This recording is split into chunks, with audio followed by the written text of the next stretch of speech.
And hello, everyone, and welcome to Chaos 120. Titties. Of course. I'm your host tonight, Veteran Mountain Man, and you all know the next 6 minutes.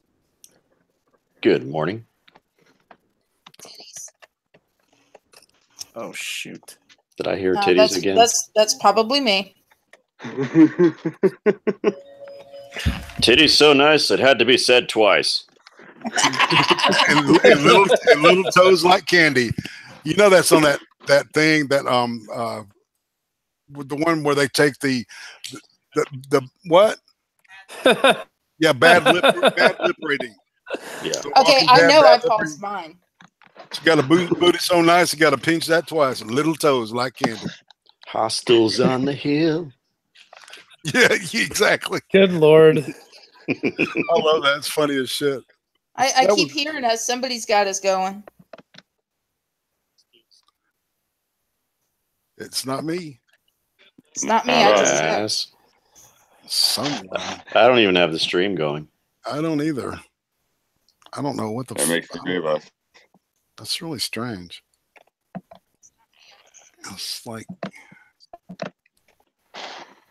Well, anyway, It's like we're in a time warp and everything's like let's do the time warp Oh, again. gosh. Now you're going to have that hated going that through my movie. head now. I love that movie. just a step to the left. And then a jump to the right. Put With your your hands on your hands hips on your hips. and squeeze your knees in tight and do the pelvic thrust. It'll drive you insane. somebody's seen that movie a bunch of times. My mom, anytime it came on, my mom woke me up to watch it. Yeah. Really? Wow. It wasn't Yes. that good. It was for my mom. All right, here's the guy's page. I'm gonna put it on. Whoops, never mind. I don't know what y'all are talking about. Clue me in. I'm just like here. Hi. Well, so want to go ahead and do the NHL break there, Six, or do you need a few minutes? Sure. Ah, Let me I just got a cat pull that clawing up. me. Apparently, the cats are attacking Tara tonight. awesome. Just my pussy. She's taking it from the pussy. As long as it's consensual. This is the only cat I know of that likes her belly rub. All right, so we'll start off. The New York Islanders are currently ahead on the Yeah. Ottawa Senators with 26 seconds left to go in the third period. They're up 4-3. Let's hope that lead lasts. Looks like Sir Wolfie, Sylvanus, you're gonna like this one. The Red Wings are up on the Pittsburgh Penguins 4-2 with 2:14 left in the third. Looks like that's going to stand. San Jose Sharks are currently knotted at 2 with the St. Louis Blues with 15:26 left in the third. Nashville Predators are currently leading the Minnesota Wild 1-0 with 14:34 left in the third. Go Predators. Irving, good news. The Winnipeg Jets are up on the Boston Bruins 3-1 with 18:15 left in the third. Looks like the Stars are currently tied with the Philadelphia Flyers in the second with 4:45 left in the second period. They're knotted at 2. Let's hope the Stars get 2 points out of this one. They really, really, really need them. Let's see. Columbus Blue Jackets are currently knotted at 3 with the Edmonton Oilers at the end of the first. Looks like the Anaheim Ducks and the Vancouver Canucks have yet to play. They drop the puck at 10 p.m. Eastern, which should be right about now. Let's see. The New Jersey Devils, of course, take 2 points away from the Carolina Hurricanes with a 4-3 final. And that, of course, was the NHL break brought to you by the next 6 minutes. Thanks, Six. You are welcome. Glad you did that. Now, who wants to talk about this census question? Has anybody seen the news reports on this? No, what's going on? No. I don't watch the news. President Trump has officially announced that he wants "Are you a citizen?" as one of the census questions for 2020. Yeah. And the state of California is suing to have it banned. They claim it is illegal and it's racist. No, it's not. Racism is not illegal. And this is coming from the liberal. But yes, Kick the and Attorney scream all you General- want. Racism is not illegal unless you're in Scotland. And Yes. only perceived racism. You only need perceived racism to consider it illegal. So the fuck that. AG of California has pushed a lawsuit to have the question struck from. Now, up until 1960, it was a common question in the census. And they claim that it will stop illegal immigrants, or illegal aliens, as I like to call them, from answering truthfully and giving correct enumeration. I'm sure they're going to be so honest. No, I'm not a citizen. I mean, it doesn't matter if they put it on anyway. I mean, it's noble, and I'm glad they're putting it on. But we all know it's a paper tiger. If they know how to read, they're not going to answer honestly. Agreed. But I'm trying to understand why there's such a big fuss about it. I mean, even There shouldn't be. the senators of Oregon, as well as the Oregon governor, all three bought from California, are pushing that it's illegal as well. I mean, to register to vote, it asks you, are you a U.S. citizen? Agreed. To apply for food stamps, it says, are you a U.S. citizen? Yep. To join the U.S. military, you have to identify if you're a U.S. citizen. Although I do personally think that if you join the military, because there are people that, join because they came here as young kids and aren't exactly U.S. citizens yet, I think that it should help them to apply to become a U.S. citizen. Well, Agreed. as long as you're a legal resident alien and you sign up to the military, it actually reduces the number of years you have to wait to apply for citizenship. Well, it ought to. It does. In fact, you only have to do 2 years of active service and have an honorable discharge to apply for citizenship. If you are a legal alien, a legal, Legal. That means you came here on a visa. Gotcha. Yeah, that's how my family did it. Yep. And I actually served with a bunch of people who came that way, and they were all good people. I don't think I have a problem with it. Matter of fact, in the movie Gangs of New York, they were saying on there, if you join the military, it will make you a U.S. citizen. And that's how they were getting a lot of their soldiers. Yeah, the Irish brigades. Yep. Yep. Yeah, I know all about that. I was actually going to go up to one of the local cemeteries and try to film some of the old gravestones, because we have authentic Civil War gravestones still that weren't replaced with the standard white slabs. So Ooh, I'd love to go there at midnight. I've been there a bunch of times. It's usually junkies. I have to chase them out. That's sad, but Yeah. man. I'm still hearing us. Who the hell has us going? I have no idea what. I think that might just be background chatter. Oh, alright. Oh, also, everybody in the chat, don't forget to go check out Six's Twitter poll. Make sure you vote. Vote early, vote often, Where is this? as the Democrats like to say. It's in the chat box right now for the stream. And Six, you want to put it in the side chat here as well? Yeah, my cat is saying go vote. Where's the URL for the There it is. It's for the broadcast. God, I can't speak English today. it's all right, man. Neither can my cat, but she's a cat.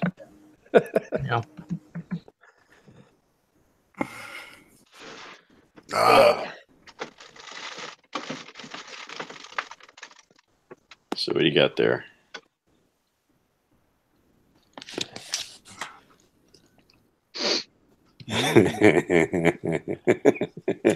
Want to share with the class? Stupid Barry. I thought you liked that 6. Oh yes, yes, yes. Yeah, right. Wait, what? You shared that with Stupid me. Barry. Elaborate for the rest of the class. So I imagine you were speaking of Barry Sotero. Yeah. Yes. Yeah, it's on Scoob's Twitter. Yeah, I've only been on Twitter since January. I'm having a lot of fun with it. Well, hey, you had Twitter blue balls, man.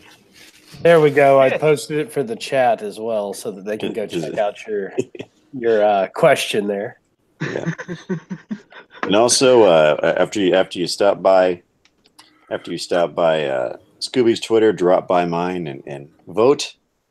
The question, of course, is 6 a douche? No, because I don't want to use you. Well, I mean it in the common vernacular.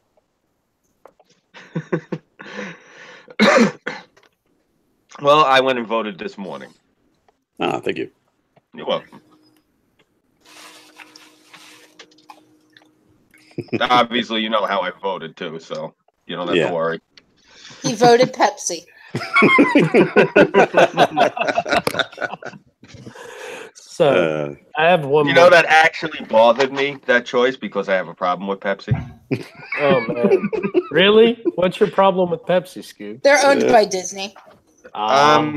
They boycotted the president when he first got elected, and I said this on the air. I don't think you were on that stream. Pepsi's actually made in my hometown, and I have a problem with Pepsi because they boycotted the president. I won't buy any of their shit.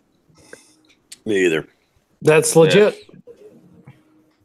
You know, and I used to actually promote them too. I used to go around and tell everybody in the supermarket, like, "Hey, you should buy it. It's made right here. You know, help the local economy." Yeah. No, you're gonna turn on the president? Sorry. I supported Obama for 8 years. Well, I got one more question for you guys here because I figured this is a good group to ask. Mm-hmm. So I had a gentleman on Twitter accusing all soldiers of being socialist. Now, I don't think it means what he thinks it means because evidently not. Socialism is seizing the means of production in order for the government to run production. And I never pointed a machine gun at an American citizen. And said, "Give me your goddamn job." Well, not my machine gun, not my grenade launcher, not my pistol or my K-bar. I mean, I'm pretty sure about that. If we're going by the definitions of Karl Marx, the first belief of communism was this idea that there is no hierarchy or leaders, which is already contradictory because the military has a really huge hierarchy of leaders and so on and so forth. So what exactly is he getting at? What's the socialism argument? He was trying to argue that because soldiers are paid from taxation, and taxation is by definition socialism, that soldiers are socialist. Has he seen how much soldiers get paid? Well, here's the thing. Taxation has existed before the theorem of socialism was even envisioned by an idiot on the couch who was doing nothing. But except sitting on his boils and diddling. Is this guy in the chat right now? No, he is not. I just want to ask the dude how many times has Mama dropped him on his head when he was a baby? How many times is Mama dropping him on his head now? No shit. What I want to know is when was the last time he looked at a soldier's paycheck? He obviously never had. Is he envisioning that? Because I've dated military and I've seen that paycheck and I'm just like, are you fucking kidding me? You're up at like 4 a.m. out there doing marches, crawling around in the fucking muck, rain, and snow. You know, and everything like that. You come back filthy, and that's all you got? Yep. Well, hey, shit. Well, what you can tell him, like high-ranking officers.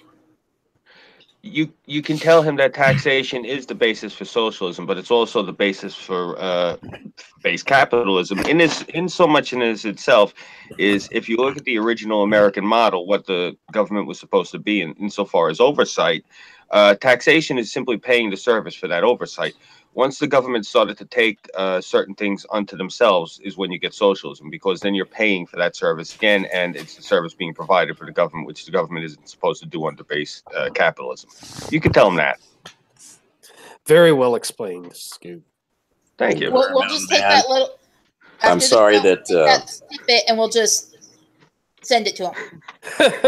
and I'm sorry, veteran, that he envisions you walking into Foot Locker with a friggin' rifle and saying, "Give me your job. I want to sell shoes." Okay, Al Bundy. Jesus. What size are those feet? Let's have a look. I wear a size 3. You wear a size 4 and you'll like it. You know, to be honest, this whole argument reminds me of we need socialism because argument roads existed far before socialism. Yeah, I hear what you're saying on that one, man. Of course, then again, these are the same kind of morons that try to argue that tribalism was socialism. Tribalism? You mean as in an actual tribal Back in the day when people traded shit, right? You know, it's like, yeah, okay, I get it. Well, that doesn't make sense because even like tribal Native Americans were all socialists, right? Is that where we're going with that argument?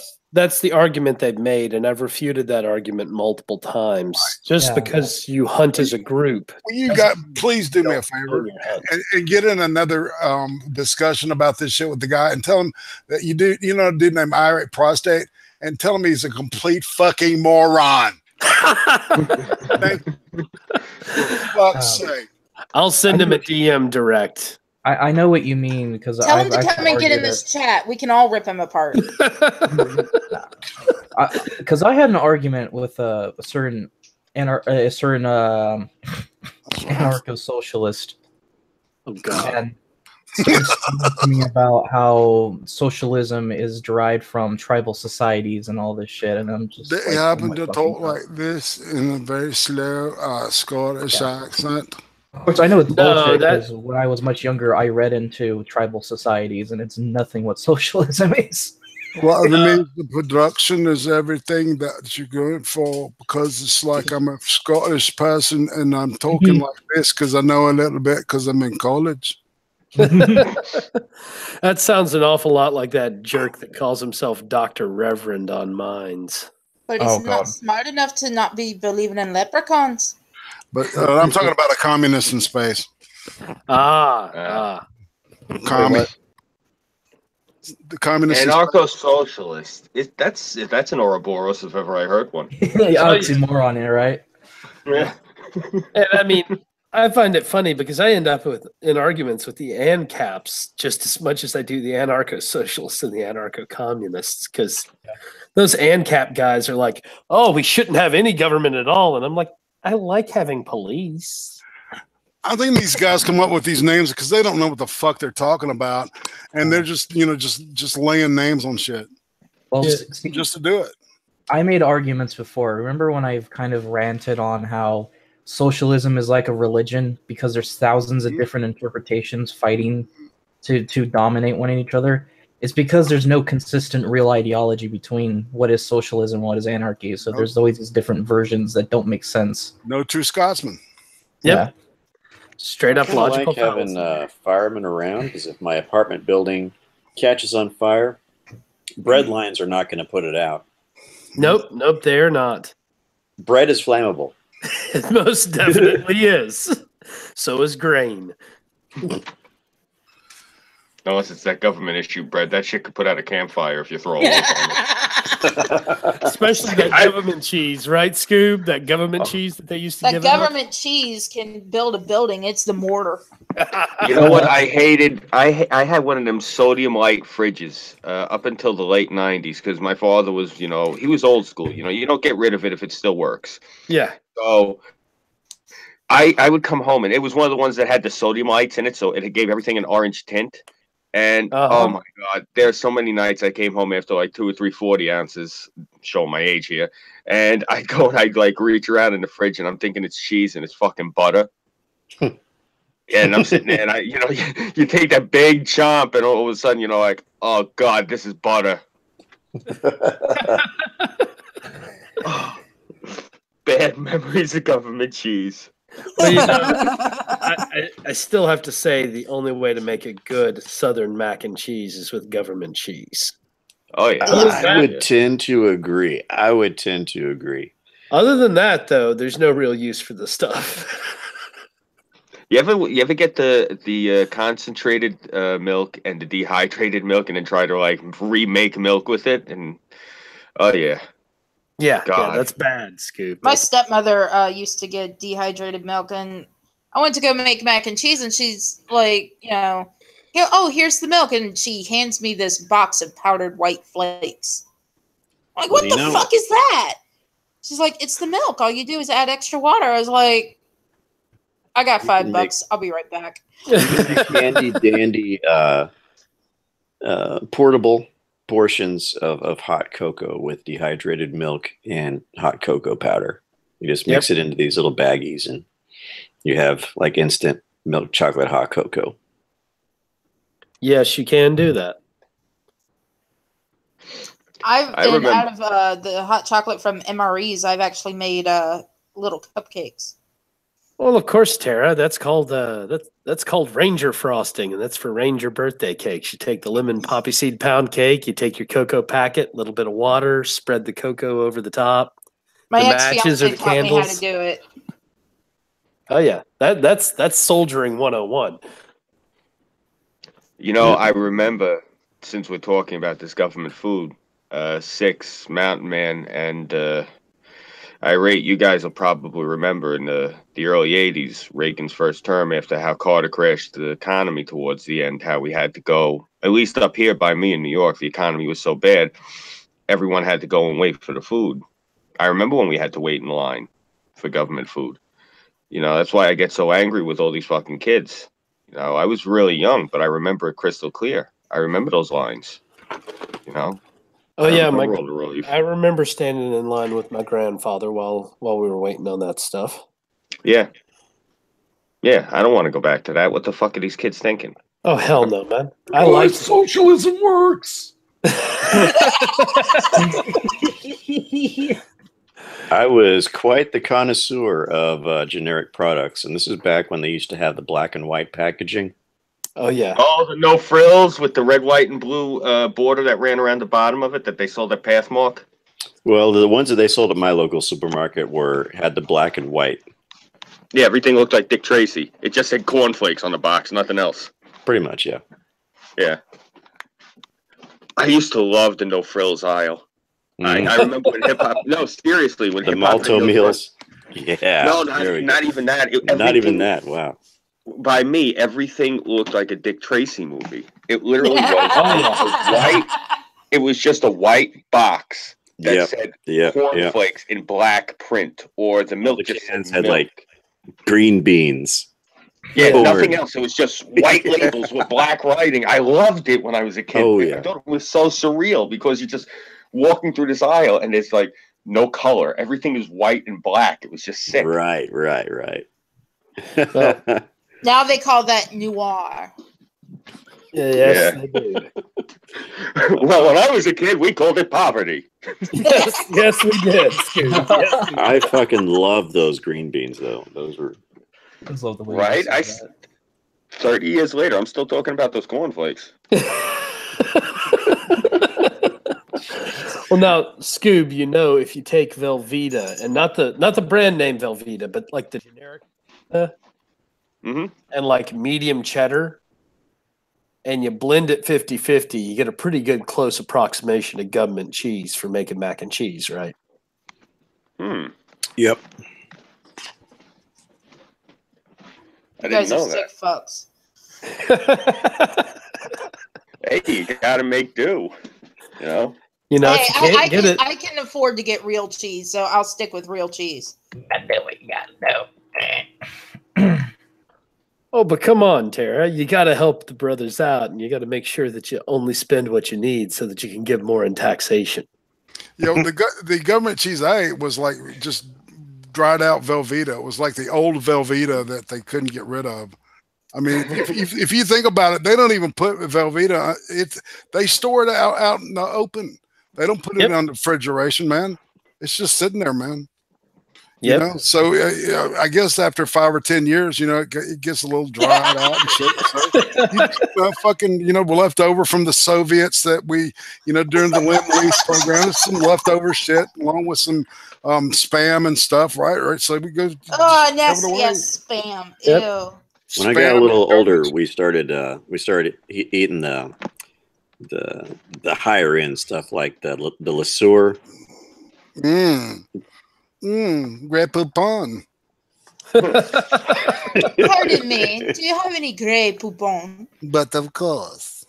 Yeah, the Le Sueur green peas. I love those things. Yes. Were I hate spam and peas. Velveeta both originally intended to be put in K rations or C rations? They Yes, were. they were. Yeah. So I remember my father would get all that shit. He'd have it in his tackle box. Hey, there's nothing wrong with that, man. I keep some pemmican in my Hey, from what I understand, the Velveeta cheese is really good for catching catfish. Yeah. He was just an old Navy man. That's what he would keep down at the docks to snack on. I make a mean spam casserole. Ugh, don't ever feed me. So what you put in there? Spam, cheese, broccoli. Oh my god, you guys are gonna make me vomit. Little cream of mushroom soup, some Velveeta over the top. And some fried okra. Sounds great to me. Fuck Sid. yeah. That sounds great really to me. good. I call it the Southern Boy Special. Oh yeah. More like the vomit souffle. Oh, come on. I used to hate okra when I was a kid, and I really love the taste of it now. I can't So stand it. strange. Now you know, Six. That spicy V8 makes a really good base for my shepherd's God. pie sauce. Kind of does. Now you guys Kinda are does. doing this just to make me sick. And if you don't have the spicy V8, you can always mix a little clamato with some sriracha sauce. Clamato. Yes, you can. Clamato. I love it. Chlamydia, what? No, Clamato. clamato. It's clam and tomato juice mixed. Oh, I remember when Scoob. I remember I had a buddy of mine and we were in a 4-way tripping. It was like 4 people. We were like tripping on some really good acid. And this dude, he for like 3 or 4 hours, all he said was clamato. Clamato. It was funny as shit. I mean, God, it was funny. He must have been having a really good trip. He was fucked up, man. I mean, what's nasty is I forget the name of it, the proper name, but there's a type of Bloody Mary that they drink around here made with that. Yeah, you gotta have clamato. Yeah, I don't know, man. I used to dig up clams all day, every day when I was a kid. I can't stand the smell of those things. Who the hell wants to drink that shit? Yeah, maybe a bloody. I'm kind of I guess I'm weird because because all the food that you describe as being like really really nasty, it's like damn, I want some of that. Yeah. Hey, grass is always greener. I kind of concur, dude. I don't know. I guess, like I said, the grass is always greener. You know, I prefer redneck fare, and all of my friends who I used to like pal around with, they all wanted to come over to my house and try the cuisine here. So well, everybody I've been running into lately, I've been telling them about that. You know, people in Sicily eat what people anti-fuck. So that's one of my favorite things you've said so far. Thanks, man. It's the truth. It's awesome. You know, they actually say that clamato is supposed to be some sort of health food, man. It was developed back in the 70s. It's supposed to be like the ultimate hangover cure with beans and such or something. Yeah, because it makes me vomit. Vomit out of both ends. That's not vomiting there. Like I said, to each his own. I can't. But then again, I see people eat such disgusting shit. You know what's become really big in like the Asian parts of like right outside Chinatown. It's still like a little Asia. It's not so much Chinese. You got all those Filipinos now with their damn balut. Yeah. Oh, so the partially formed eggs. Yeah, the duck eggs with the duck embryo in it. Ew. You know, Yeah, Tara, they pass you on the subway, just crunching the damn thing, and it's like. Tara's little thing earlier reminded me of something. All right, if we were in space, okay, and like say we're just hanging there, right? If I farted, would it propel me forward just a little bit? Yes, actually, it would. Depends on how hard. So, but if I farted and belched at the same time or sneezed, maybe, then I wouldn't move at all, right? There's Either that or you actually start a spinning. video where, astronauts sneeze because when they sneeze and they bend forward and they start spinning. Oh, wow. They start doing front flips. The sneeze spin, dude. Do you know that 90% of all the water they have there is recycled from them, like piss? Oh, yeah. Yeah. Yeah, Kaz. Oh, yeah. Yes. You should listen to fucking AP's story about urine on my channel from Friday night. Well, that brings a whole new reason to not want to have the asparagus special.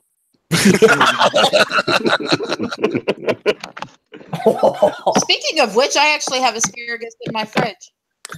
Well, and I just finished pickling some asparagus, and I love it. But, I think I'm gonna get my fish, my shark tip fillet from my house in a couple days, and saute up some shark. I think it's black tip with some garlic and herb, and then also saute the asparagus and garlic and herb. sounds good. Oddly enough, I never pass on the asparagus dip. Well, this is actually part of that diabetic diet that I'm on. Well, it's good for you. I'm one of them people, man. I'll try anything once, and if I like it, I won't stop. You're a trisexual. You'll try anything at least once. You're trisexual? That my wife will permit me. You know, you can only fap so far. You can only take the kink and fappiness so far. So although anyway, it's contingent on Uzi Q. But a baking dish full of my spam casserole. Ew. You can enjoy that all weekend. Dude, that sounds good. It sounds good to me. What the fuck? I'll probably give it a try. Why not? I would. In the Boy Scouts, have you ever tried a roadkill soup? Oh, fuck. That all depends on the roadkill there, man. That all, Yeah, man. Well, that's what happens when you're in the Boy Scouts. Like someone fucks up on like who's preparing the food or who's having the storage food. Next thing you notice, I got some roadkill. Cook that up or something. Well, squirrel's chicken of the forest. It's pretty tasty. Oh yeah. Yeah. A lot of meat, but it is tasty. Hey, it's better than chipmunk. Oh yeah. I mean, I've always said that squirrels are just rats with fuzzy tails. I mean, think about it. That's all they fucking are. Yeah, you're not wrong. They're pretty. We call them tree rats. Yeah, my brother used to call them rats with tuxedos. I'm not gonna lie though. Every morning after I drop her off, I have like an hour to kill before I gotta go to class, and I sit here and feed the squirrels. I like them. Yeah, they can be relaxing. I bet. Yeah, well, it's nice. It's like the one thing, when you're in an urban landscape, the only thing you really have around here are trees and squirrels. So, well, I hear you on that, but I still see them too much as food for me to sit there and feed them. That's just like pigeons. I'm like, ooh, squab. Oh yeah, I think that immediately when I see pigeons. I'll agree with you on that. Squirrels are cute though. When I see wild snakes, I'm like, ooh, chicken with no legs. Oh Jesus Christ! You know, it's fucked up. My nephew's snake got out in the backyard once, and my brother-in-law was out looking for it, and the El Salvadorian family next door had the fucking thing on a spit. I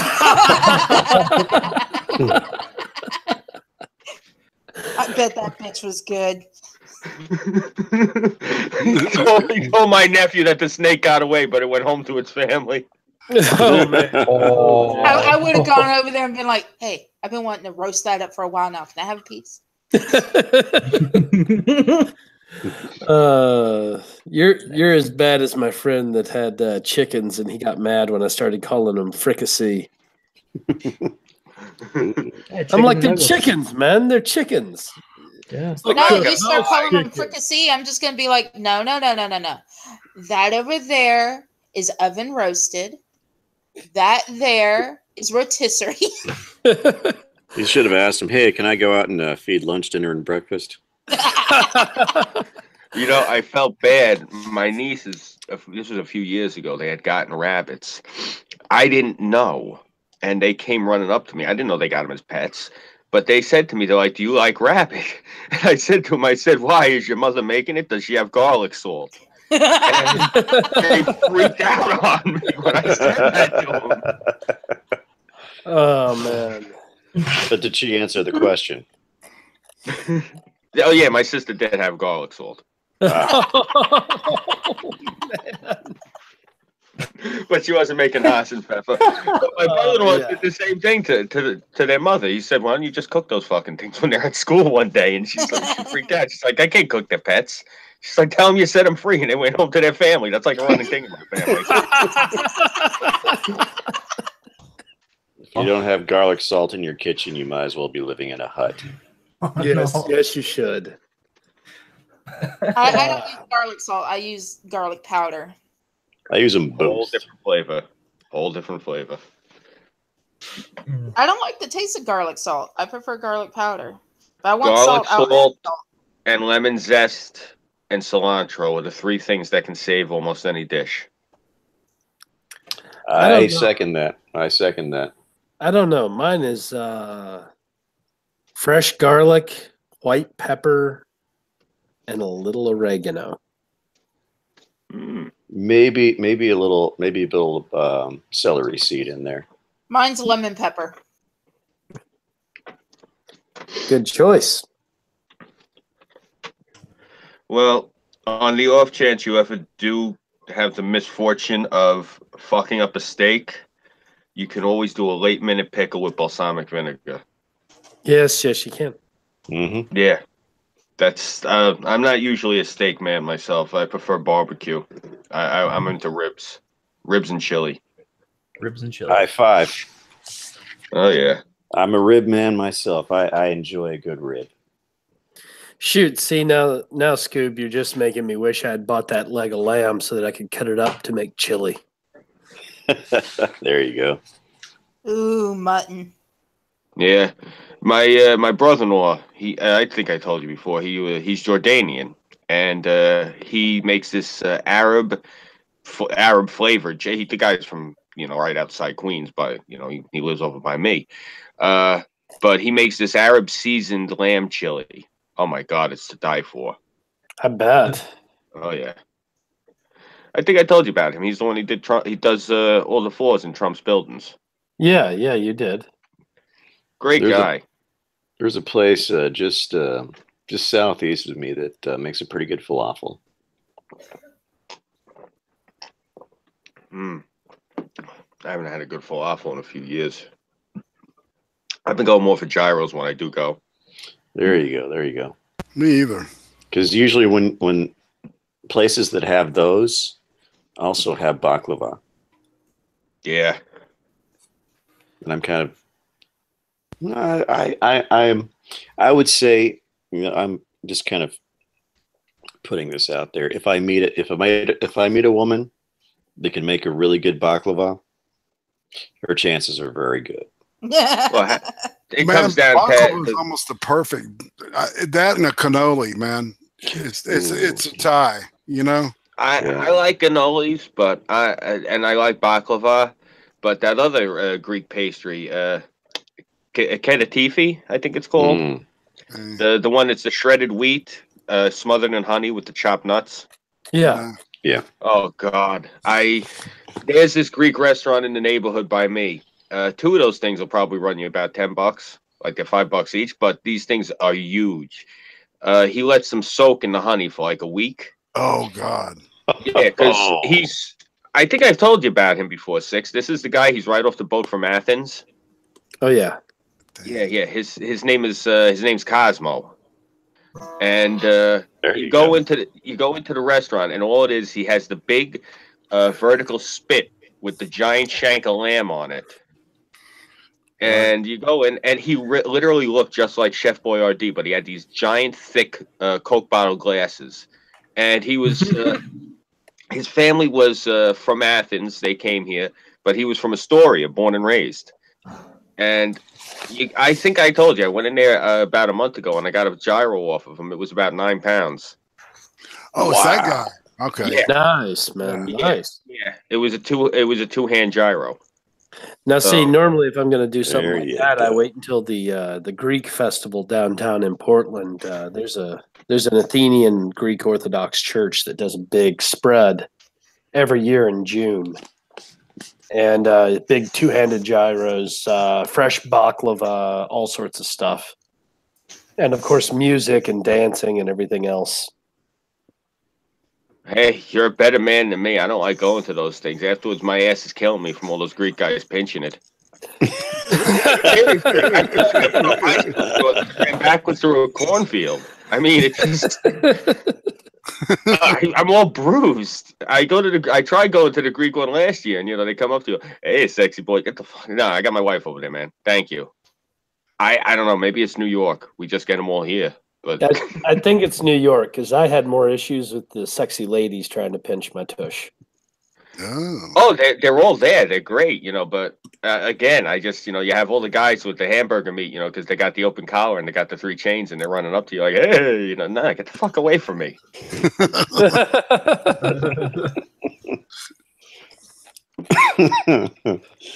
Oh, man. Ajax is going to punch me in the mouth next time he sees me. I know it. Well, he's not doing. Yeah, he said he wished he could have been here. I sent him a link. Oh, was he? He's doing work again. He wasn't able to come in tonight. So. All right, gotcha. Hope everything's cool with him.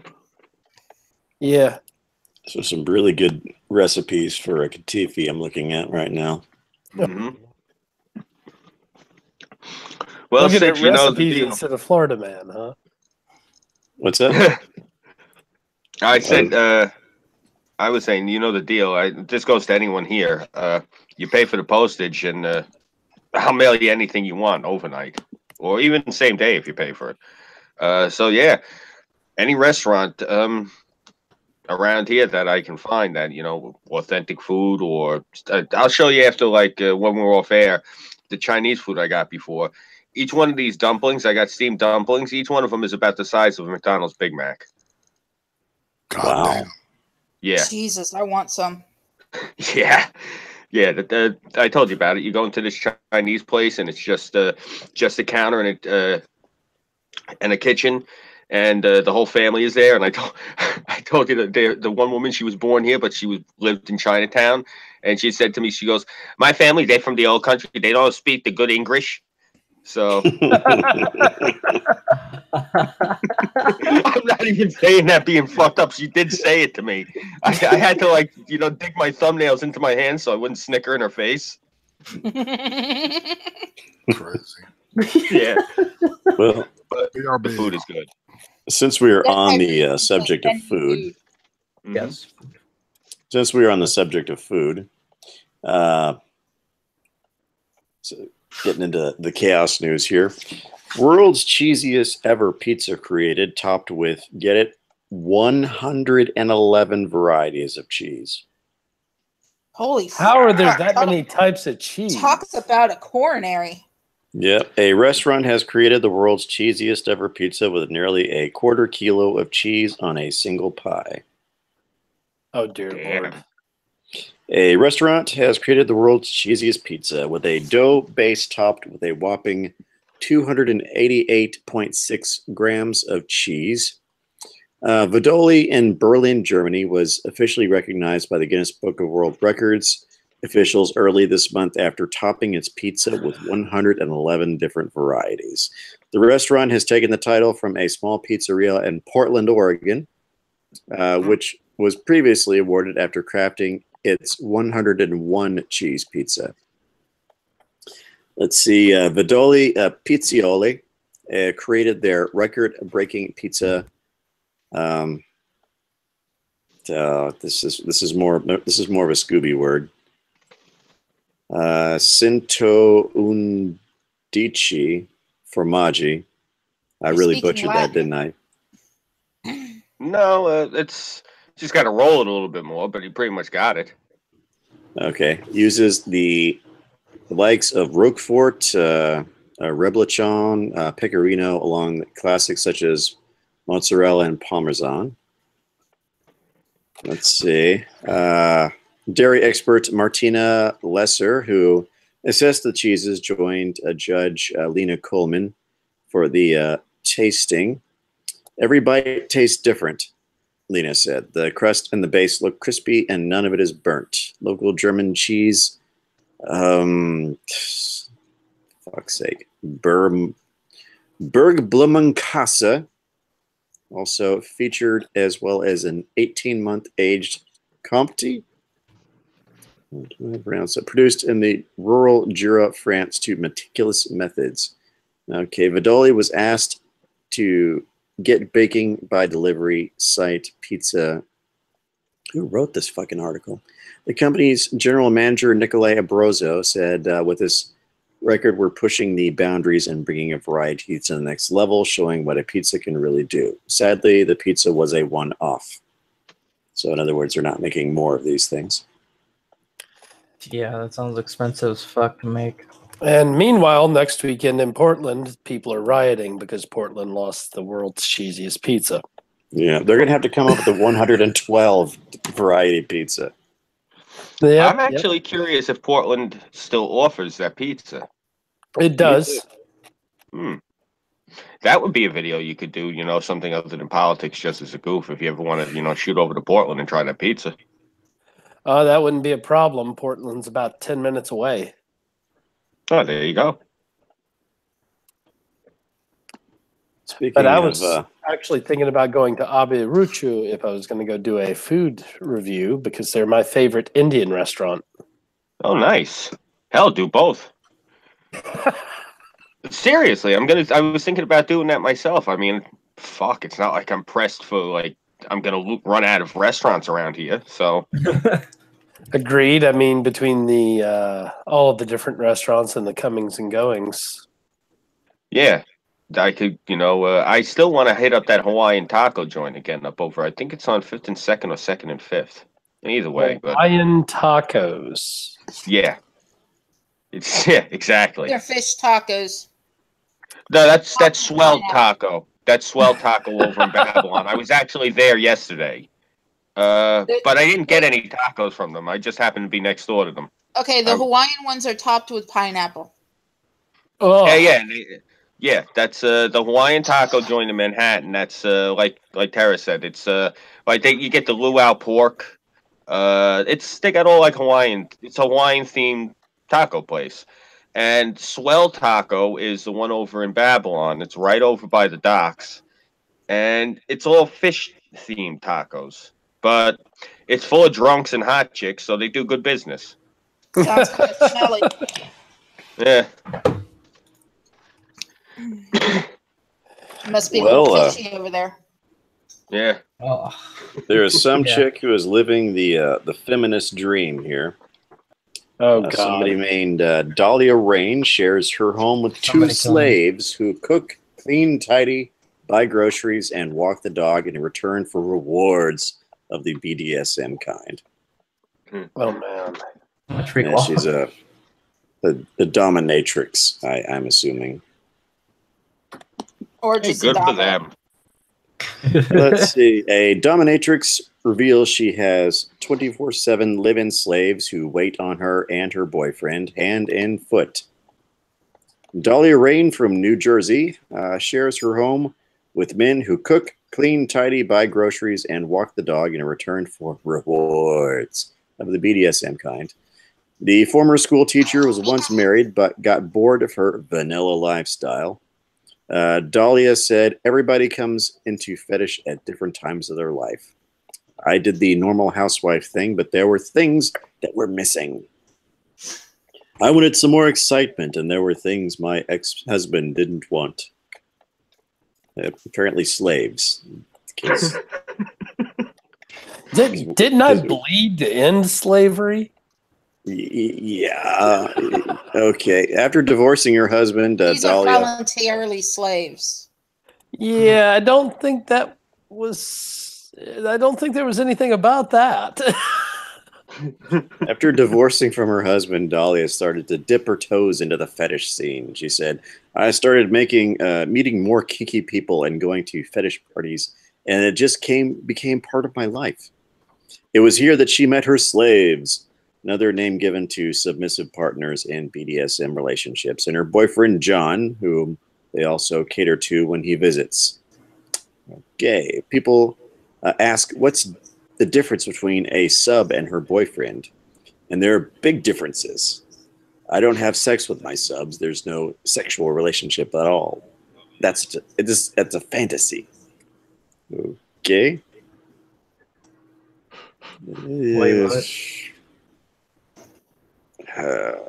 I get a lot of emails and messages from people wanting to be my sex slave and be tied up in my bedroom 24 hours a day. But that's not the type of dominance I do.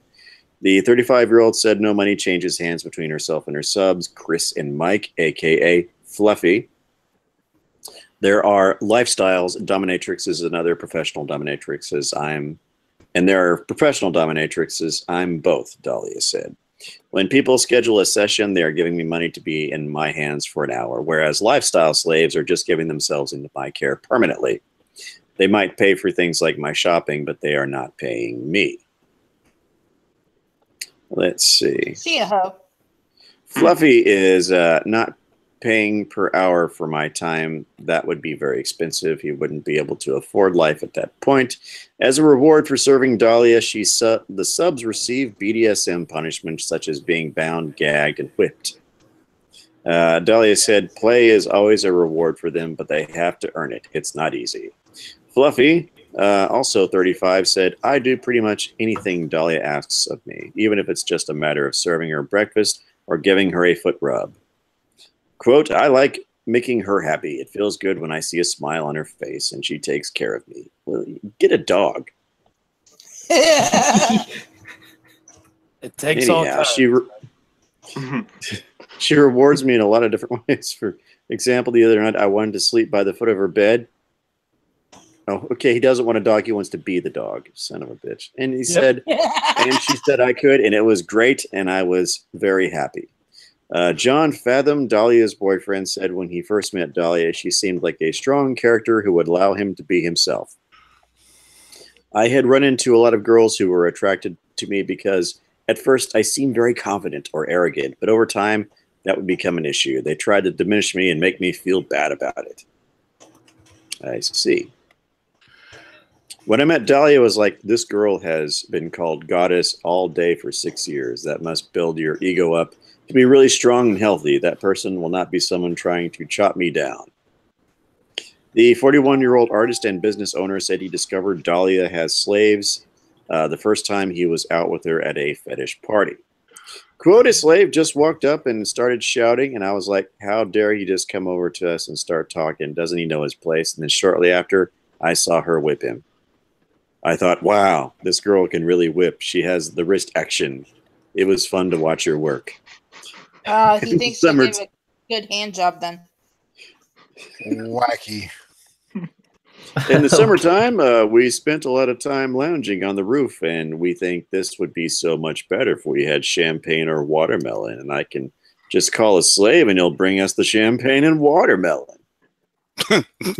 Alongside requests for physical domination, Dolly receives offers of payment for other types of treatment. Quote, I've had people say, I will pay you $5,000 to ruin my life. Please contact my wife and tell her that I'm a pervert. This is her phone number. I don't want to ruin your life. I'm not into ruining lives, but you can find someone who will do that. I want to make lives better. I want to make you more efficient, happier, fitter. Let's improve your life rather than make you homeless in your car or on the street. While Chris lives full-time with Dahlia, Fluffy is a performer in the adult industry and splits his time between Las Vegas and her house in New Jersey. The pair first met 6 years ago at a fetish party in New York City and quickly became friends before entering into a dom-sub relationship. Two guesses as to where. And the first one's Manhattan. I guess the second one is Manhattan. Anyhow, Dahlia said people were taking advantage of him. When you have a submissive personality, people will walk all over you. If you are a sub, you are safer being owned because you have guidance and someone sticking up for you. Quote, it's something I plan on doing forever. I'm going to be an old lady with slaves pushing my wheelchair. Yeah, I'm sure they're going to be lining up at that point. You'd be surprised. No, I wouldn't. Not anymore. There's that. I she would be better looking. I said there's a kink for that. Yeah. Yep. There's an app for that. Yeah, that's a kink for everything. I don't want that app. Yeah, that's the kind of app that'll drain your battery. There's a FAP for that. Thank you. Oh, here's a guy from the place that I always mispronounce the name. There's a trap. Akalusa? Wait, what? Is it Akalusa? Yeah. Osceola Akalusa. Yeah. I finally got it right. How about we call it Akalusa here in Alabama. We call it Akalusa.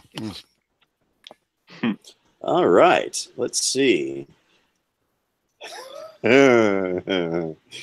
Man found with heroin, meth in pockets, says pants aren't his. That's great. Brilliant, Florida man. Brilliant. I must inform you, officer, these pants are not mine. Oh my gosh. Okaloosa County Sheriff's deputies arrested a man reportedly having several narcotics in his possession. This is what we do. Exactly. According to the Okaloosa County Sheriff's Office, a deputy on Beale Parkway spotted a man asleep in a vehicle with the engine running at a convenience store. After waking up the man, the K-9 with the deputy alerted him that there may be something in the vehicle. Dun, dun, dun! Deputies found a black case in 43-year-old Chester Walker's pants pocket with heroin, crack cocaine, methamphetamine, fentanyl, alzapros, whatever the fuck. The fuck did he just rob a pharmacy? And a needle. And a needle. Walker reportedly told the deputy the pants he was wearing were not his. Walker has been charged with possession of cocaine, possession of controlled substance with a prescription, and possession of drug paraphernalia, but apparently not theft of pants. That's great. Oh, man. What would have been even funnier if they found drugs in the car? Officer, this car is not mine. It makes you wonder, were they this stupid before they were doing the drugs? Or is this the end result of them doing the drugs? It goes both ways, actually. I've seen people get stupider by the use of drugs, and I've seen people who are already stupid have their stupid enhanced by the drugs. Mm. I don't think I've actually run across somebody who's actually gotten smarter. Well, of course not. Anything that turns your head into Swiss cheese is not going to make you smarter. Nope. Yeah, the movie Limitless is it's fiction. It's just a movie. starring a guy that, shit, every time I hear him do narration or voiceovers, I always see fucking Rocket Raccoon now. It's like, oh, man. Of course, I'm talking about Bradley Cooper. Yeah. Let's see. Is Jensen Beach familiar to you, Tara? Not offhand. I was going to say Jensen Beach. Jensen Beach. Is that in Oregon? Nope. Okay. I was going to say there's one here in Oregon. So. Yeah, this Jensen Beach is in Martin County. Okay, yeah, that's not here. It's a Northeast Indian River Drive address. So, well, accused DUI driver and golf cart gets no mulligan.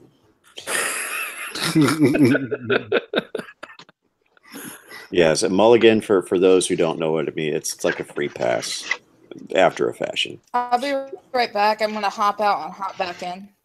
It's okay. It's like a do-over.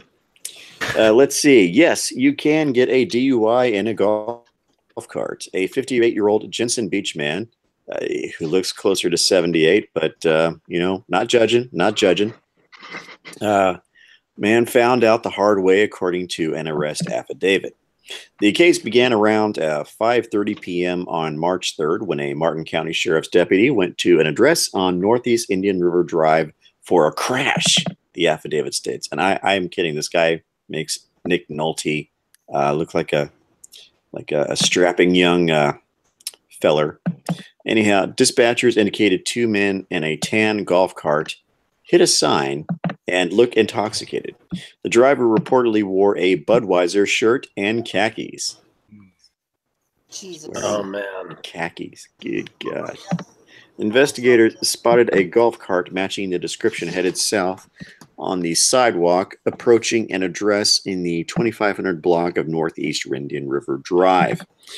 A half-full bottle of Stolchanaya vodka was in the golf cart, which was being driven by David Cole, 58, of Jensen Beach. Quote, I asked Mr. Cole what happened, the report states. He stated that he struck a sign with the golf cart on accident. Cole smelled of booze. A deputy asked Cole whether he was taking medications. Cole said he was, but couldn't recall what they were. He also said the veins in his legs were injured. It's what we do. Yeah. Hey, you know, if these pants aren't mine excuse works, then use the veins in my leg are injured. It's the veins. They're injured. I take some medications. Couldn't tell you offhand what they are. Oh, gosh. Cole declined to participate in some field sobriety exercises, but fessed up to imbibing and being drunk. Cole of the 2500 block of North... Why? Okay. Cole of the 2500 block of Northeast Indian River Drive in Jensen Beach did not get a mulligan. I guess the writer's trying to be funny. Whatever. Instead, he got arrested on charges including DUI with property damage and leaving the scene of a crash. So we got two great excuses tonight. These pants aren't mine, and I've injured leg veins. Oh, man. Jordan, where are you, man? You're missing some great ones here. So, 6, I got one here from the Daily Caller. What's that? So, a North Carolina middle school student suspended after he drew a picture of a stick figure with a gun. What was that again? After he drew a picture of a stick figure with a gun, according to a Tuesday report. What we do. Margot Robbie is really talkative tonight, isn't she? What is that? It's my text message notification. I turned it down. So, he drew a picture of a stick figure with a gun, according to Tuesday report. Roseburg-Salemburg Middle School suspended an unnamed 13-year-old student for 2 days after the student drew a picture of a stick figure with a gun. That's some bullshit. Due to everything happening in the nation, we are being extra vigilant about all issues of safety. Sampson County Schools Superintendent Eric Bracey said. Wow. That's crazy. Yep. You gotta save you gotta save everybody from the crazy crazy I art mean, majors. this is as bad as the kids saying, "Oh, look, the square root symbol looks like a gun." Yep. Check out my bitchin' Pop-Tart. Yep. Fuck's sake. Hypersensitivity, overcorrection, and overreach. This is what happens when you have really irrational people trying to make sane decisions in the midst of their insanity. In positions of authority. In positions of authority, no less. For fuck's sake.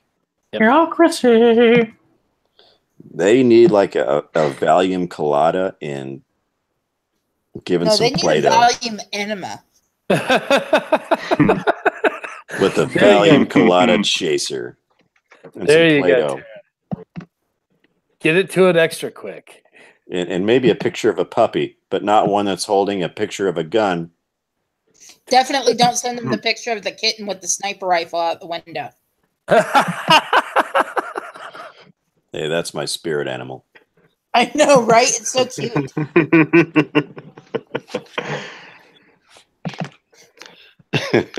He's out there taking out the pigeons. Speaking of kittens with guns, years ago I found this picture of a kitty with its paws up and someone pointing their finger like a gun at it. And I turned it into a meme that says, "But I don't want to pull your finger." Especially if you're in space, then you start spinning. Oh, come on. That's a recall to the Iraq. Oh yeah. Earlier in the conversation. Sometimes I may be a little too dry. Just a skosh. Just a skosh. What about Okay. the desert? Let's see. I have this article about this new technology that's allowing the blind to drive. No. Really? No, and fuck no. After the Uber Ultron robot car ran over that lady, this is not very appealing. That's great. Unreal. Why? Just why are they making blind people drive? I don't know. Let them ride bikes like that one blind man that does echolocation. That's okay. I'm not holding for clicky this guy. ableism. This is just pure ableism, and I won't stand for it. Yeah. A student team in the Virginia Tech College of Engineering is providing the blind with an opportunity many never thought possible, the opportunity to drive. The retrofitted four-wheeled dirt buggy developed by the Blind Driver Challenge team from Virginia Tech's Robotics and Mechanisms Laboratory uses laser rangefinders, an instant voice command interface, and a host of other innovative cutting-edge technology to guide blind drivers as they steer, brake, and accelerate. Although in the early testing stage, the National Federation of the Blind, which spurred the project, considers the vehicle a major breakthrough for independent living of the visually impaired. Quote, "It's great," said Wes Majerus of Baltimore. Yeah, I can't talk tonight. The first blind person to drive the buggy on a closed course at the Virginia Tech campus earlier this summer. Majerus is an access technology specialist.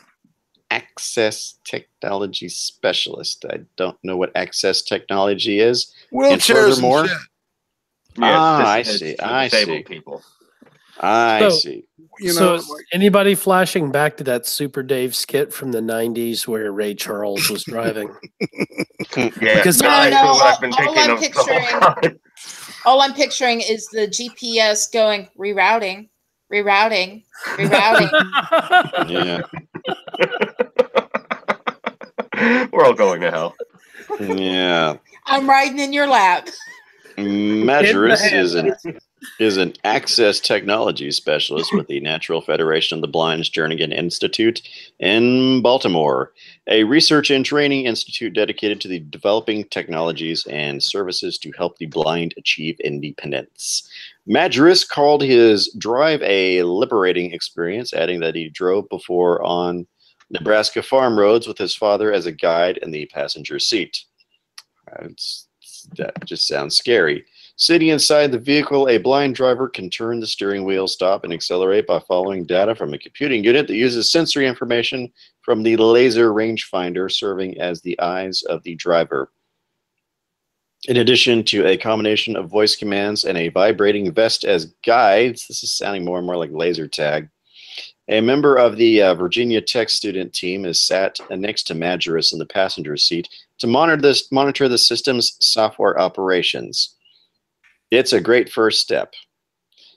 Madras added, as far as the differences between human instructions and those given by the voice of the blind driver challenge car, the car's instructions are very precise. Use the technology to act on the environment, the driving course in a very orderly manner. In some cases, the human passenger will be vague, turn left. Does that mean just a small turn left, or are we going for a large amount of turn? You know what? I've had a GPS unit in my car for roughly the better part of 7 years. And it's a dumbass. Yes, they are, because computers are only as intelligent as the person who programmed them. And laser rangefinder, that's what I use on the range to measure the distance between myself and the target. Lasers are also the things that I use to play with my cats. Well, I use them to burn stuff. Nice. But I still don't trust them. Nope. I bet you can do it like hella nicer, like wood burning and shit now with lasers. I bet, dude. I bet. They're engraving on plastics or wood or all sorts of stuff. Yeah. Sweet. See, the article goes on for a long time, but it's just a bunch of ego stroking shit. Yeah, this is just pushing me back to that Super Dave and Ray Charles skit even more. Yeah. Ooh. Don't you miss that stuff? Super Dave? Yes, I do. Super Dave Osborne. Yeah, good shit. Awesome shit, man. It's too bad he doesn't do that anymore. No. Yes. Well, yes. But hey, in lieu of Super Dave Osborne, we have a Florida woman story. Oh God, more Florida woman. And this one's a doozy. I'm all the Florida woman you need. You know. This is like the depleted uranium of heavy doozy. Oh shit. Okay, Florida woman accused of incest with her brother after delivering baby with medical issues. Seriously? Oh my God. Wow. Okay. A 33-year-old woman has been charged with incest in Florida, where authorities allege DNA testing revealing the baby she delivered 4 months ago was fathered by a close relative. On November 21st, Pauline Elizabeth Martin gave birth to a baby with several medical problems, according to an arrest affidavit obtained by People. Within hours of its birth, the newborn was transferred to the Winnie Palmer Hospital for Women and Babies in Orlando. Authorities started looking into Martin after she failed to fill out the necessary paperwork so that the child could be placed in a home for medically complex children, the affidavit states. Genetic testing was performed on the infant, and it showed the baby to have parents that are close relatives, authorities allege. Officers with the Lake County Sheriff's Office then spoke to Martin, who allegedly confessed that the baby's father was her brother, according to the affidavit. Dear Lord, taking the stereotype awful far, isn't she? Yeah, she's taken the ball and has run down the field and spiked it, and then began to dance. Wow. She post this link into the side chat so I can send it to Burnside. Yeah. You know he's going to want to read this. I'm sure. Yeah. I'm sure he's this will tickle his funny bone. Apparently this woman's funny bone was tickled quite often by her brother. Let's see. Wow. Let's see. Yeah. She allegedly said that 3 years ago she moved in with her brother in Groveland, Florida, outside Orlando, and that they had been living as a couple for 5 years. Okay, now the math is off just a bit here. She allegedly said that 3 years ago she moved in. Okay, that's 3. You got the number 3 in your head right now? Yeah. She moved in with her brother and moved in with her brother to Groveland, Florida, outside Orlando, and that they had been living as a couple for 5 years. Got the number 5, right? All right. Okay. Subtract 5 from 3. What do you got? 2. You got -2. Yeah. Yeah, well, yeah, -2. Yeah. Okay. So I just wanted to make sure everybody on the same page that we were dealing with the number -2. Martin said she planned to end the relationship, but admitted to having having sexual intercourse with her sibling as recently as the night before authorities interviewed her. Oh my Okay. She was arrested on Thursday, during which she allegedly resisted kicking a detective and spitting at officers. She has yet to enter a plea to the charges of incest and resisting arrest against her, and she does not have an attorney on record who could comment on her behalf. She is out of custody. That's because they don't want to touch it. Yeah, she is out of custody and could not be reached for comment by people on Tuesday. So. That's because she's run for the hills. Yeah. Okay, so there's a video. Color me curious, but this guy, he must be a looker to have snagged this this prize. You're not being sarcastic now, are you? Oh dear me. Oh dear me. No, 6, never. Perish the thought. Perish the thought. Yeah, she's. I'm looking at this woman's eyes, and there's a lot wrong behind those eyes. All right. I was going to say, how close together are they? She looks like seriously stoned. Yeah, and she's.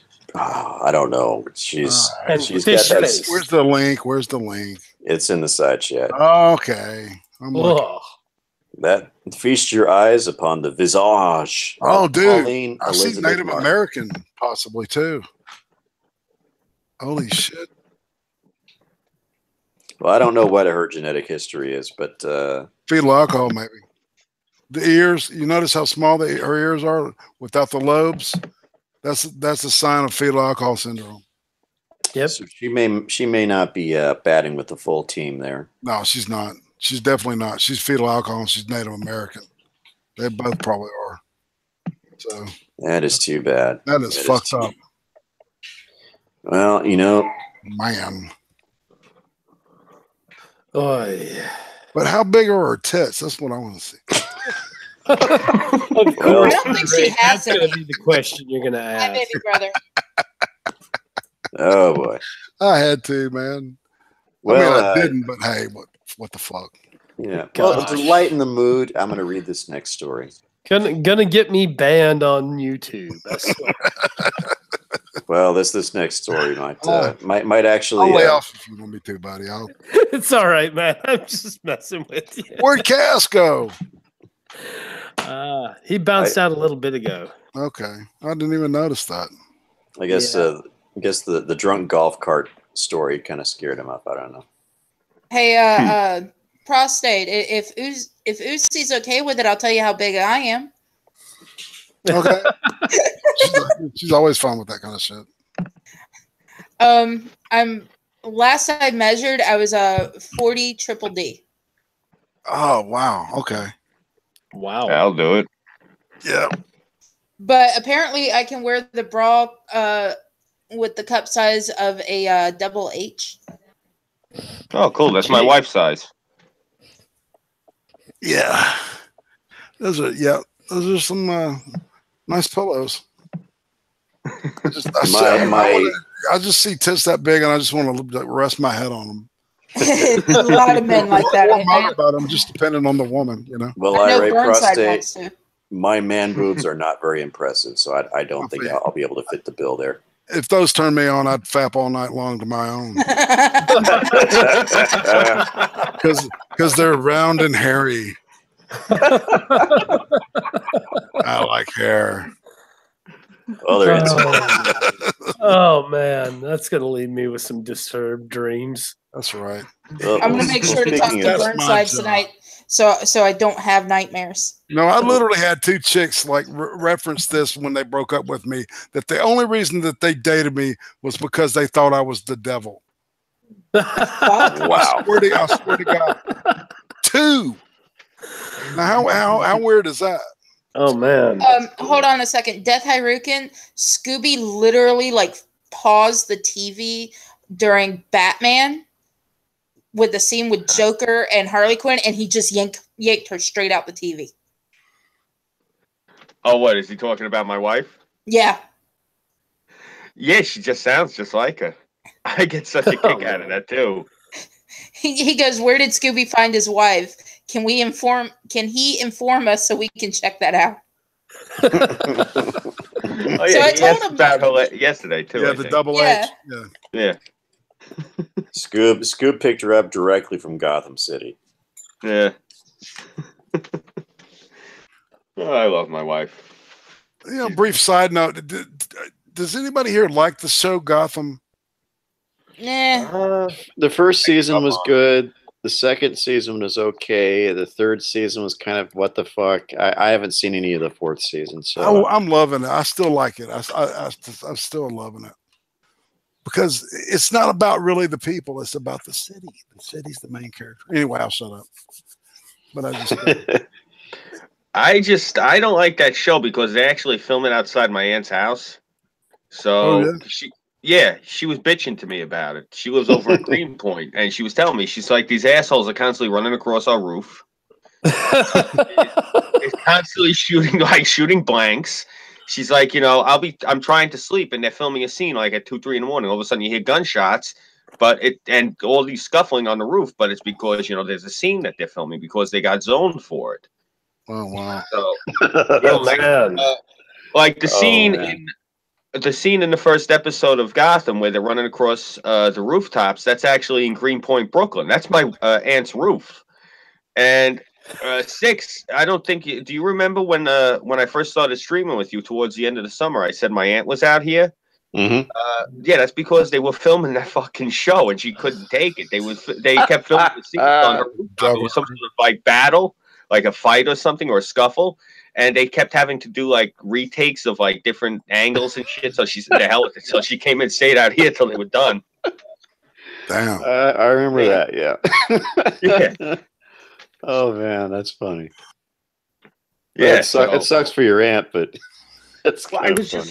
I was just talking to her the other day briefly on the phone, and I told her, I said, you know, I'm actually thinking now I might come out and visit just so I can, you know, like see when they're filming this shit, because I figured that would be a good video to put up. You know, okay, I'll go watch them film an episode of Gotham. I'm gonna ask her if she knows if they're filming Daredevil over by or any of those other shows over by her, because I know the one scene by the docks, a couple of the scenes in the docks from Daredevil, that's actually across the way from her.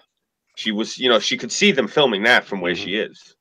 So, because she's just like in the perfect spot to see everything. But, well, Scoob, if you run into Donald Lowe, get his autograph for me. Yeah, definitely. If I run into Jada Pinkett, I'll try not to throw her under a bus. She's not on the show much anymore, hardly at all. No. Scientology did that for us. Kidnap her for me, ship her to me, so I can have Will Smith come to me. Scientologist? You might get Jaden instead. Yeah, I still owe Will Smith a shot in the mouth. Uh-oh. Jaden actually isn't her son. Oh, really? No, it's his first wife's son. Oh.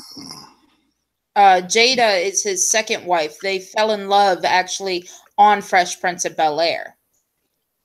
They tried dating, it didn't work out, and then he ended up cheating on his wife with Jada. Well, isn't that tawdry? That name's telling, isn't it? Well, I still owe Will Smith a punch in the mouth for what he said when he said he wants to cleanse Trump supporters from from America, because my mother heard that conference and upset her. And I look at it this way: that prick's always out here causing all sorts of trouble with his friggin' trailer, causing traffic, causing problems with the locals. We're literally the same height and build. The only difference between us is I got a 9-year age advantage. He's 9 years older than me. I'd love to mix it up with him. I really would. Fucking bastard. Gonna talk about cleansing people from America. What the hell's the matter with him? Didn't that go out with the clip? Yeah. You think? Seriously. I mean, seriously, we're not supposed to be. That kind of talk was supposed to disappear with the end of the Ku Klux Klan and the neo-Nazis of the 80s.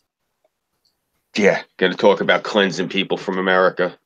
That's one of those things, you know. I may not like you, but you know, tolerance. That's what the term tolerance means. These people don't understand. There's a difference between acceptance and tolerance. They're all accepting. I'm tolerant. What that means is I'm not beating the shit out of you. There's a difference. You know, that's what tolerance means. It means I'm staying my hand. Right. Tolerance is not beating the shit out of you. It doesn't mean acceptance, which in a lot of contexts means you're kissing ass. Yeah. Here's something I want you to go read, Scoob, because I think it'll make it a lot clearer. There's a guy named Marcuse. He did a repressive tolerance. Mm-hmm. It was part of the critique of pure tolerance, written in the 1960s. Bad guys. What we do. You can find the essay. You can find the essay online. I turned the volume down. I swear. I can find it online. You were saying you can find it online at his website, but it basically dictates the behavior of all of the SJW crowd.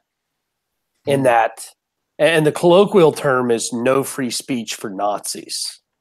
But basically what it states is that you can't be tolerant of those that you see as intolerant of everything that you demand. Oh, God. Unbelievable. Well, speaking of tolerance, if anybody has 20 or 30 grand to burn, the sculpture depicting nude President Trump is set to go on auction in May. Oh, God. You're kidding. Yep. The Julian's Auctions announced that the piece entitled "The Emperor Has No Balls" would be the centerpiece of an auction in New Jersey City, New Jersey in May, and it is estimated to sell for 20 to 30 grand. The statue was one of several by West Coast anarchist collective in decline displayed in New York, San Francisco, Los Angeles, and Cleveland, all Democrat cities, weeks before the 2016 presidential election. At the time the sculptures were on display, a spokesman for the collective told Washington Post that they were intended to mock authoritarians' propensity for erecting statues of themselves. I see. Like it or not, Trump is a larger-than-life figure in a world culture at the moment, the spokesman told the Post. Looking back in history, that's how those figures were memorialized and idolized in their time with statues. Julian said the statue is going to auction is the only one remaining that hasn't been vandalized or destroyed. The auction is set to take place in May 2nd. No word as to whether the cloven-hoofed naked Hillary statue is also being auctioned. Because I would like that statue. I would love to get that one and have it in my apartment here as my new Christmas tree that I can hang shit from. You know, Six, if I could afford to buy that Hillary statue, I would put it up in downtown Portland in Pioneer Square. I put it on a flatbed. Yeah, I put it on a flatbed and go drive around Harlem past the Clinton building. Oh gosh, that's even better, Scoob. Oh, or up and down 6th Street in Austin. Oh, that would be fun. But see, Pioneer Square is like the place where everything goes down in Portland, including the start of all the protests. So right in the middle of that. What town? What is it? I've asked you this before. Is where you live where they have the Lenin statue? I do not recall if they have a Lenin statue downtown. I do know that they have the Portlandia statue, which is this androgynous goddess that kind of looks way too masculine. Guys, what we do. Yeah, from the TV show Portlandia. Yeah, it's the statue that the TV show was named after. Yeah, Gotcha. and she is ugly, believe me. You know that's right. Both of those actors aren't the most beautiful people on the planet, which is, hey, I'm down with that. I'd rather have ugly actors that can act than beautiful actors that can't.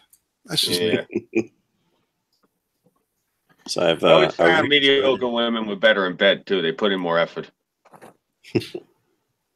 Exactly. Yes, I do. Oh, stop! You're a pretty girl. Don't even. Especially when I decide to put on the makeup.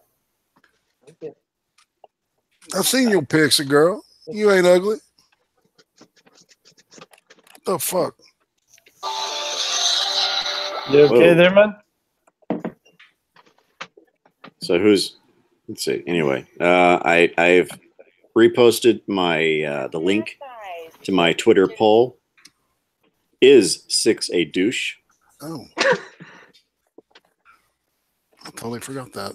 So if you get a minute after the stream or during, I don't care. As long as you're still listening to us and voting, that's cool. That's cool. But whenever, hey, it goes until this Saturday, so you got a bit of time if you're still kind of mulling over what you want to pick between the three choices. But yeah, that's my poll. It's ongoing. Is 6 a douche? Inquiring minds want to know. Well, I'm kind of surprised at the numbers at the moment.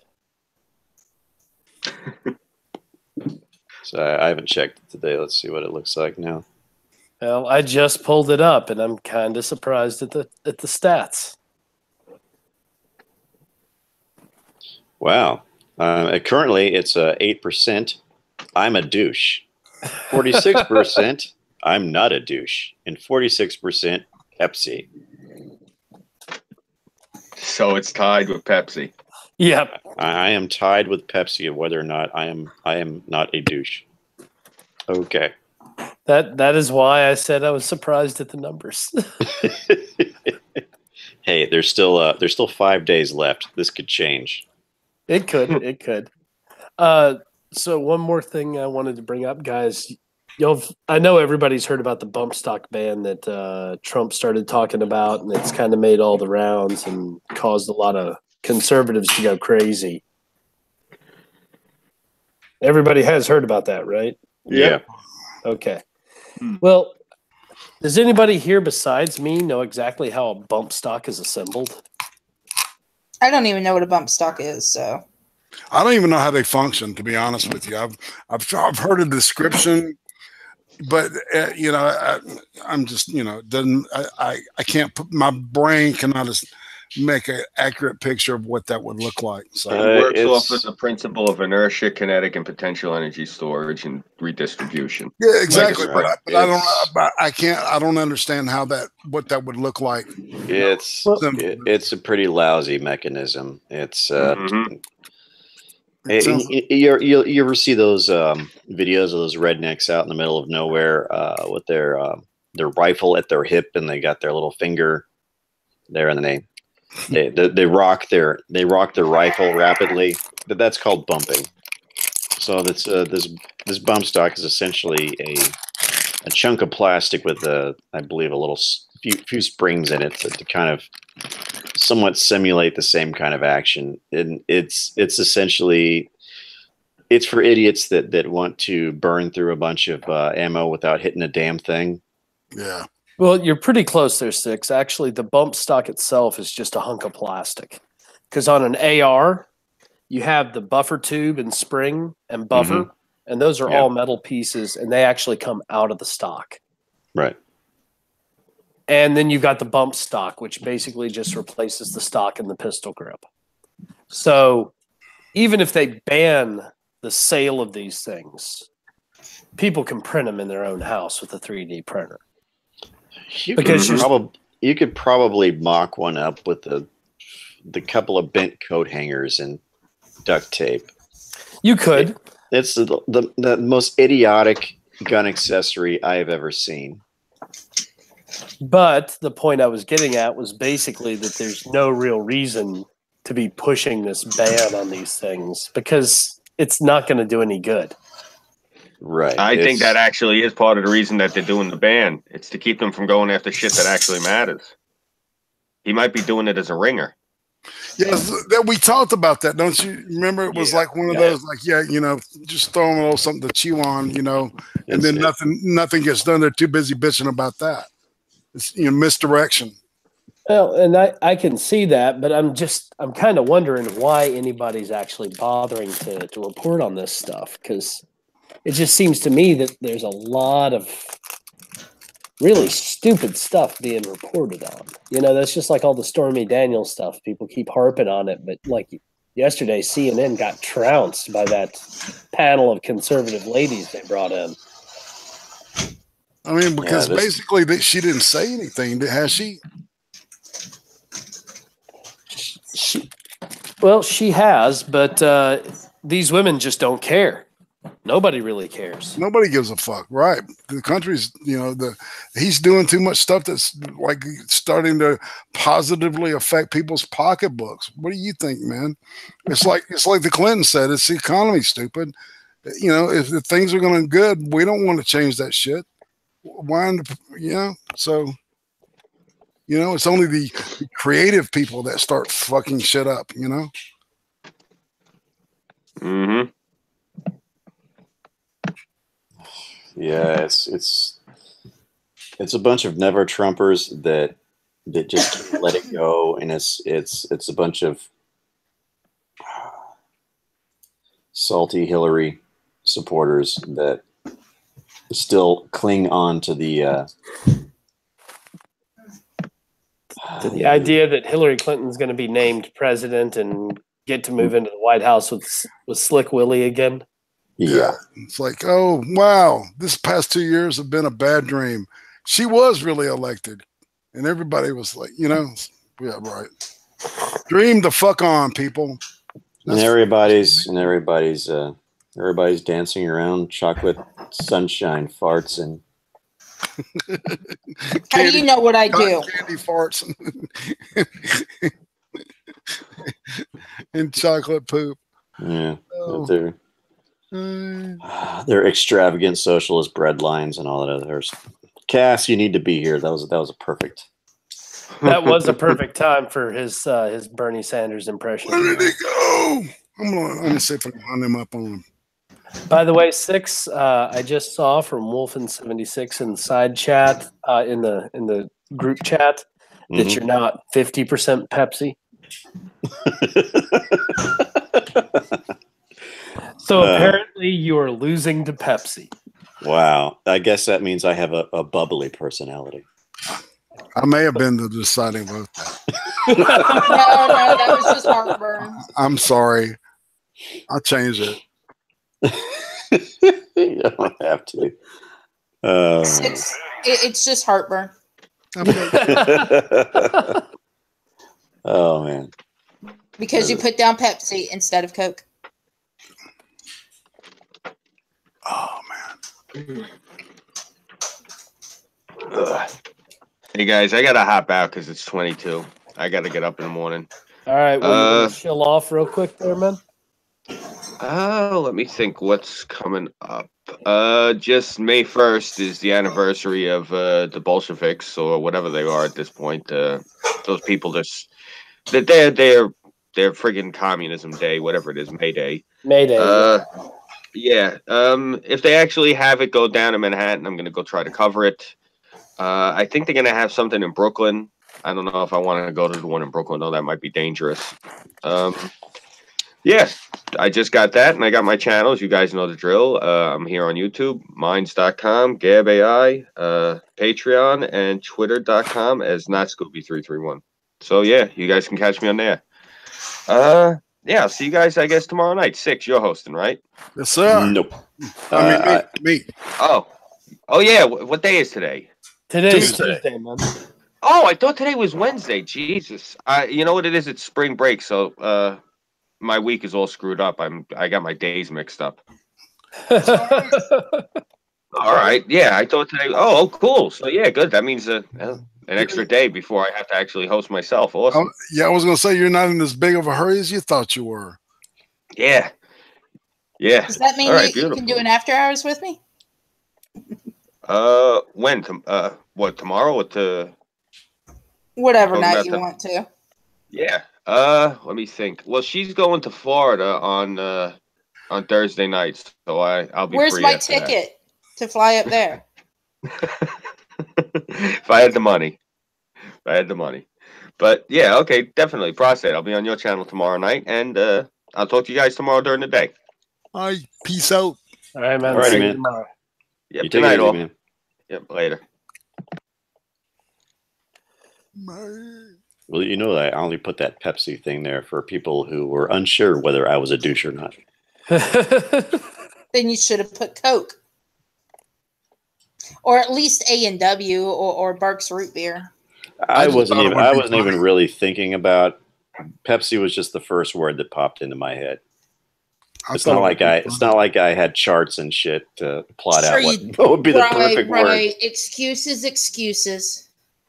Well, I meant it as a joke, so take it as a joke. And I don't like either Coke or Pepsi. I can understand that. 6, both of them taste horrible to me. Yeah, I'm kind of into Mountain Dew and Dr. Pepper. If it's brown, I gotta have Dr. Pepper. If it's not brown, then I'm usually So more of an RC Cola guy. Oh, yes. RC Cola is much better than Coke or Pepsi. It's got a more subdued flavor. I like it smooth, not so assaultive on the palate. It's really good when you get it in the glass bottles. Most things are better when you get in the glass bottles, but when you get RC Cola in a glass bottle, like straight out of the ice bucket, damn. Oh, yeah. That's good stuff.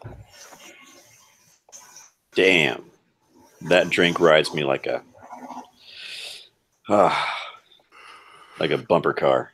Anyhow, let's see. Sugary soda fantasies aside. Let's see. Well, you got any more chaos news? I am looking. Let me jump back to chaos news. I believe we had 1 or 2 more stories there. Oh yes. Well, if you're gonna get married in front of like a justice of the peace, don't bring your pet owl. The fuck? Yeah. Another Okay. Florida man? Well, we're not quite sure if it is a Florida man at this point, but let's see. Owl causes chaos at wedding, attacks best man after delivering rings. Oh, man. It was I a Harry guess. Potter wedding. I guess. Hey, when the pastor asked if there's anybody who has any objections, the owl said, "Hey, fuck yeah," and attacked the best man. Oh, man. Let's see. The congregation had fallen silent with nervous anticipation. All eyes were on the bride and groom, Ginny Aerosmith, 30, and Mark Wood, 29, standing side by side before their closest friends and relatives, about to make the most solemn vows to each other. Then a beautiful barn owl, 2 rings hanging in a pouch attached to one leg, swept majestically down the aisle to a collective gasp of delight. As it glided over their heads below the ornate surroundings of the Peckforton Castle, Cheshire, it landed as attended on the outstretched arm of the best man. Unfortunately, rather than unclipping the wings seamlessly from its claw, he struggled with the whole charade for a few seconds, too long, clearly finding the task a bit fiddly. Interesting. This is all British lexicon here. It is. The owl, meanwhile, started to get agitated. It turned towards the congregation and flapped its wings repeatedly, like, "Bitch, I'm coming. get your shit in order. Get this crap off my leg.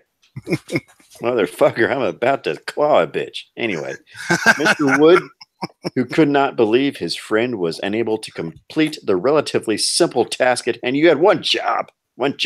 Take the shit off the bird. Could not bring himself to watch, laughing as he held his head in his hands. But then all hell broke loose. For reasons unknown, the second of the three best men, the groom could not pick a favorite. Indecisive prick. That's why you got attacked. Who was seated in the front row and also happened to have an innate fear of birds. They always attack the ones who fear them.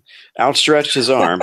As a flash, the owl launched itself in his direction, flying straight at his face. Chairs went crashing over as he was knocked to the floor, gray-suited legs and freshly polished boots flailing in the air. For a split second, no one knew how to react. The stunned registrar stood at the front, hand clasped to her mouth in horror. But then, taking their cue from the bride and groom, the congregation burst out laughing. Because everybody knows when a man is mauled by an animal, the first thing you do is laugh. Anyhow, that was just my little bit there. As the second man tried to regain some composure, the owl, who was by now, without doubt, the star of the show, perched on the table used for the signing, the registrar, and glowered at the congregation. He made his point. The falconer, Joe Cooper from That's Your Problem. You need an owliner, not a falconer. Dry humor at its best. I got it. I got it. I just didn't want it, man. From Nantwich, his face like thunder swiftly walked down the aisle, scooped it up, and disappeared outside, not to be seen again. He kind of did that to like the Batman soundtrack. Dun, dun, dun, dun, dun. Anyhow, the bride and groom, meanwhile, and their friends and family remained in a convulsive laughter, barely managing to compose themselves as the rings were finally exchanged. The couple from Wrexham Clud, I guess I'm assuming Welsh, continued to giggle as they made their way out of the venue as man and wife. The newly married Mrs. Wood said yesterday, "It was absolutely hilarious. Peckerforton Castle have never seen it before. It was an amazing day for us both, and has give us great memories." Yes, that's how it's written. Has give us great memories. We will never forget, and I will also never forget that bad grammar. Wedding photographer Stacy Oliver was perfectly positioned to capture the kerfuffle in a series of pictures. She said, "The best man was just terrified. He's absolutely petrified of anything that flies." Wow. I think the one wearing the glove was meant to tap on it to give the owl the signal to fly back to its handler, and he was signaling to him to remind him that that was what he was meant to do. But it just flew at him, straight at his face, and he fell to the floor. The whole thing had started badly as the owl took a while to fly off its handler's glove. In the first place, it felt like minutes, but it was probably only seconds. Didn't really feel like it wanted to play ball. Then it took a while to get the rings off it. The best man was very nervous and was fiddling around it for ages. That's certainly one I will never forget. And, well, that, as they say, is that. And I think that is the end of our journey through Chaos 120 Land. I just want to thank Colleen Ryder for the wonderful stories. Thank you, Colleen. And Mr. Ryder as well. Always Colleen. And Ryder, of course. So I don't think we had. And of course, thank you, Ryder. Any contributioners other than those two? Also, veteran, you had a story for us as well. Oh no, I'm good at this point, but we are getting close on time, and I got to be up early in the morning. So very well, very well. So take it away, man. Well, I was going to let you go ahead and shill yourself out. Oh, okay. Well, if anybody who hasn't voted on my Twitter poll, you can find me on Twitter and vote on my poll. You can vote. You can vote on my poll. Well, I'd have to see that poll before I could vote on it. Oh yeah, and does it have ribbons tied around it? Oh, it's got some rings tied around it. I'm about to flatten my wings and No, it doesn't have any ribbons tied around it, but it's pretty veiny. It's got two clawed feet and feathers. Anyhow, my junk aside, let's see. The poll is asking the question: is 6 a douche? And I don't think I helped my case with that last little bit of ranting. Anyhow, I am on the next 6 Minutes channel. If you want to find my channel, you must spell out the word 6 in order to find it. If you don't, you won't. I'm also on the next live streams channel. I normally do my Chaos 120 shows on Thursdays, so catch me then. Let's see. I have a tea time stream coming up this Sunday. It is the final installment of Dank Memes. So tune in and enjoy the memetics, as my good friend Irving likes to say.